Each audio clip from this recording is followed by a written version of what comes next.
Victor Aja, ministre des Affaires sociales, représentant son Excellence le général Michel Ayoun, président de la République libanaise.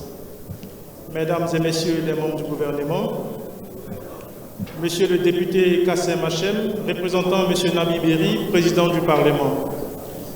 Excellences, Mesdames et Messieurs les ambassadeurs, Mesdames et Messieurs les parlementaires, Messieurs les officiers généraux, officiers supérieurs de l'armée et de la police, Mesdames et Messieurs, en vos rangs, grades et qualités, tout protocole respecté, honorables invités.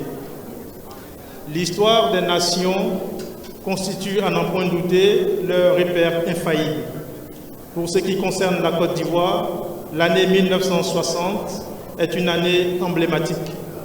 En effet, c'est précisément le 7 août 1960 que le président Félix Houphouët-Boigny, premier président de la République de Côte d'Ivoire, proclama l'indépendance de la Côte d'Ivoire, ancienne colonie française. 62 années après, c'est avec la même fierté que la Côte d'Ivoire commémore cet événement ce soir. Son Excellence Christophe Kouakou, ambassadeur extraordinaire et plénipotentiaire de la République de Côte d'Ivoire au Liban, et son épouse sont heureux de vous accueillir dans cet magnifique hôtel pour célébrer le 62e anniversaire de l'indépendance de la Côte d'Ivoire. En raison des contraintes de calendrier, la fête nationale est organisée ce jour mercredi 10 août à Beyrouth au lieu du 7 août. Excellences, Mesdames et Messieurs, avec votre permission, nous allons écouter les hymnes nationaux respectifs du Liban et celui de la Côte d'Ivoire.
Merci, Excellence. Nous allons écouter l'allocution de son Excellence, M. Christophe Kouakou, ambassadeur de Côte d'Ivoire au Liban.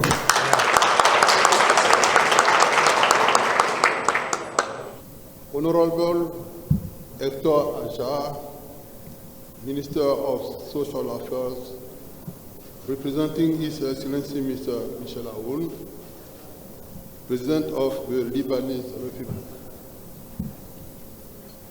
Honorable Kassem Hachem, representing Honorable Nabi Berri, Speaker of the Parliament of Lebanon, Excellencies, Ambassadors, dear colleagues, distinguished chargés d'affaires, distinguished Consul General and honorary consuls, ladies and gentlemen, representatives of international organizations, honorable religious dignitaries, distinguished representatives of the private sector, dear friends of Côte d'Ivoire, ladies and gentlemen, it is an honor and a great pleasure on behalf of my staff and on my own behalf to welcome all of you this evening to Lancaster Eden Bay Hotel on the occasion of the anniversary of the independence of the Republic of Côte d'Ivoire. Excellencies, ladies and gentlemen, on behalf of the President of the Republic of Côte d'Ivoire, His Excellency Mr. Alassane Ouattara, on behalf of the government and people of Côte d'Ivoire, I would like to express our deep gratitude to you for your presence and for the warm friendship that you show to my country. Allow me, at this point, to seize this opportunity offered to me to translate with deep emotion the renewed feelings of compassion of President Alassane Ouattara, of the government of Côte d'Ivoire, on the commemoration of the second anniversary of the deadly explosions that occurred in the port of Beirut on August 4, 2020. Excellencies, ladies and gentlemen, as you may know, it is indeed on August 7, 1960, that Côte d'Ivoire, which was a former French colony, gained independence and international sovereignty. The event we are commemorating, therefore, marks the 62nd anniversary of the independence of Côte d'Ivoire. This 67th anniversary takes on a special character since for 2 painful years, due to the COVID, Côte d'Ivoire was unable to celebrate the anniversary of its independence. Last Sunday, August 7, it was the city of Yamoussoukro, the political and administrative capital city of Côte d'Ivoire, which hosted the national holiday. Doing so, the Ivorian people are reconnecting with the solemn celebration of the Independence Day. Ladies and gentlemen, by celebrating the 62nd anniversary of its independence in the political capital of the country, with fervor and joy, Côte d'Ivoire intends to declare its victory over the terrible COVID-19 pandemic, the effect of which it succeeded in curbing the consequences on health, human, economic, and social levels through an emergency response plan put in place by the government with the help and solidarity of friendly countries and the international community. Excellencies, ladies and gentlemen, it is, and right so, these values of friendship and solidarity These cardinal values of Côte d'Ivoire's foreign policy, which have founded and have always sustained the privileged relation that Côte d'Ivoire and Lebanon have maintained for many decades. It is important to mention that the relations between Côte d'Ivoire and Lebanon are intimately marked by a very strong historical and social component. This is what explains, moreover, that Côte d'Ivoire is the country that hosts the largest concentration of the Lebanese community in Africa, a community estimated between 80 and 100,000 individuals. Excellencies, ladies and gentlemen, Côte d'Ivoire is a country of hospitality for all. Côte d'Ivoire is a new homeland for the Lebanese who live there. The first president of Côte d'Ivoire, the late Félix Houphouët-Boigny, played a major role which no one can forget in the integration of the Lebanese community in Côte d'Ivoire through the numerous actions which promoted the dynamics of migration and the economic and social development of the Lebanese in Côte d'Ivoire. Excellencies, ladies and gentlemen, this migration trend and the integration of the Lebanese community in Côte d'Ivoire continued after President Félix Houphouët-Boigny and still does with his worthy successor, His Excellency President Alassane Ouattara. In his speech during the historic visit to Côte d'Ivoire of the former President of the Lebanese Republic, His Excellency Michel Silman, in March 2013, President Alassane Ouattara said, I quote, "The Lebanese community operates in several sectors of activity in Côte d'Ivoire through approximately 3,000 companies, with nearly 300,000 jobs created. The contribution of the Lebanese community is estimated at more than $700 million, or 15% of tax revenue. According to the Lebanese Chamber of Commerce and Industry in Côte d'Ivoire, the weight of the Lebanese community is 40% in the Ivorian economy.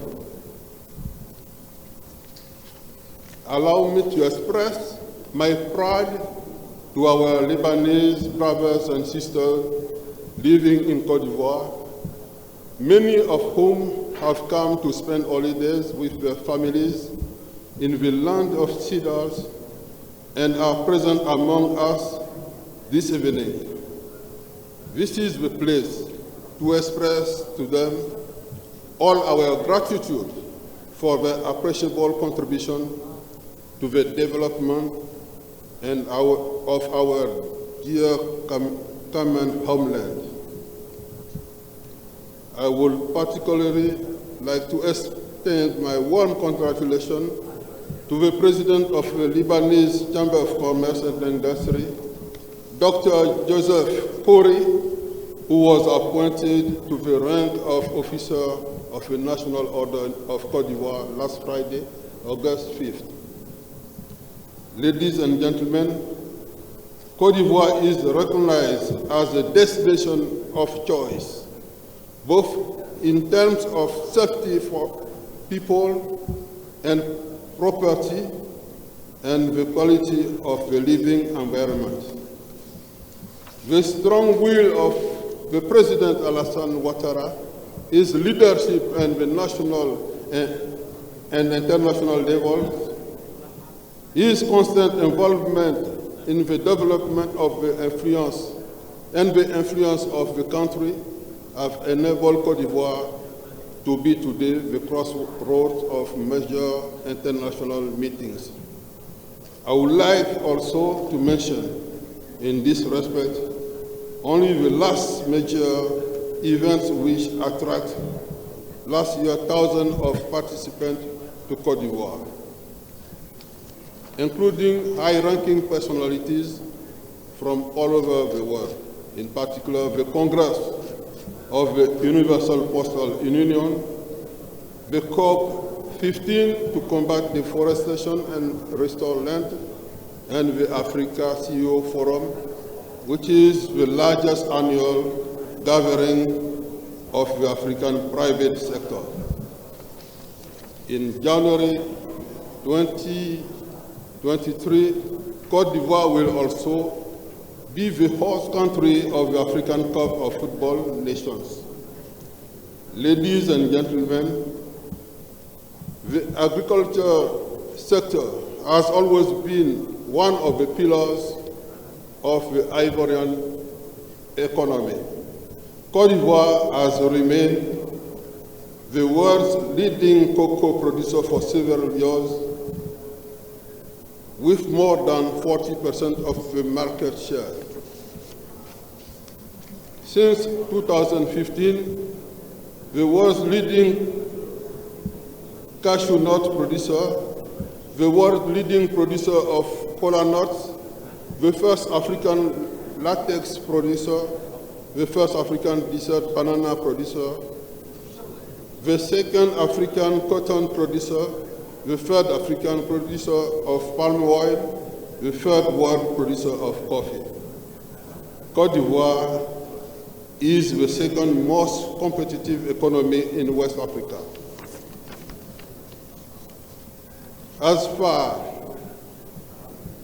the energy resources are concerned, recent discoveries of crude oil and natural gas have just been made in the offshore sedimentary basin of Côte d'Ivoire.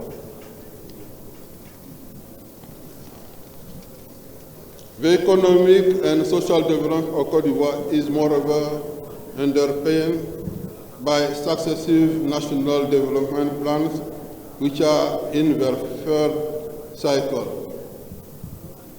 This entire strategy of development is driven by the far-sighted vision of President Alassane Ouattara.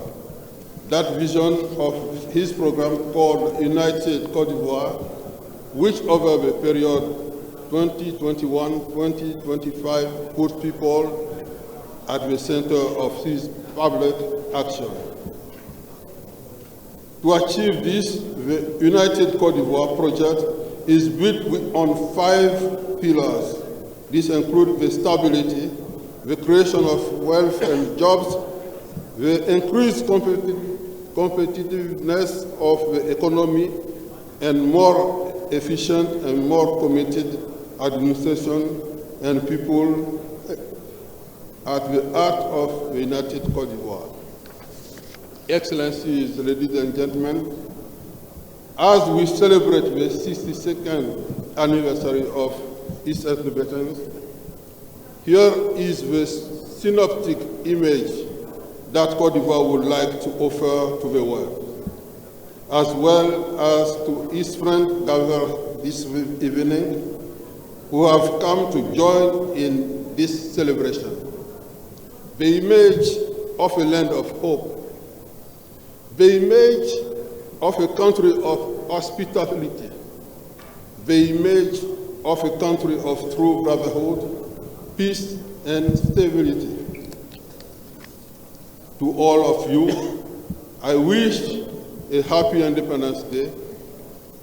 Long live friendship and solidarity between Lebanon and Côte d'Ivoire. Thank you so much. Shukran jazilan.